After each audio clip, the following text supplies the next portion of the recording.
Gonzalo Durán garda silencio dende a pasada semana cando se referiu como chacha para todo do Abel Caballero en clara alusión á presidenta da Deputación de Pontevedra, Carmela Silva, quen anunciou que tomará medidas legais ante esta situación.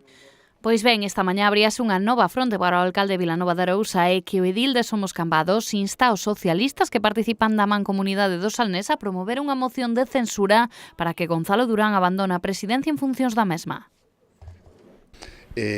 Sabemos que o señor Durán non vai dimitir, porque xa o manifestou el así. Evidentemente, el no seu concello, en Vilanova de Arousa, ten maioría absoluta e son resultados dunhas eleccións democráticas que hai que aceptar e se non quere dimitir, pois tamén está no seu dereito de non dimitir, pero na Mancomunidade do Salnés ele é presidente en funcións. Desafortunadas e inaceptables, así cualificou o líder de Somos Cambados as declaracións do alcalde Gonzalo Durán. Desafortunadas, inaceptables, e o que propoñemos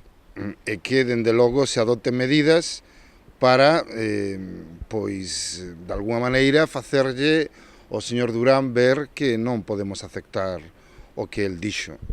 Tino Cordal sinala que, a pesar da maioría que goza no Concello de Vilanova, a situación de Gonzalo Durán na Mancomunidade é máis complicada xa que está en funcións. Nós, por nós sós, non podemos iniciar un procedimento de institucións, esa mediante unha moción de censura ou a designación dun candidato para digamos, sustituir ao señor Durán. Entón, eu creo que, nos o que lle propoñemos, ou digamos que animamos ao Partido Socialista a que eles pois propoñan un candidato do seu partido para sustituir ao señor Durán ao frente da Mancomunidade. O edil cambadés afirmou e recalcou que non sería a primeira vez que se llegan aos representantes do Partido Popular unha votación no seo da Mancomunidade do Salnés, por eso cita aos representantes socialistas a que voten a favor desa moción de censura e propoñan un novo líder para a Mancomunidade de Municipios.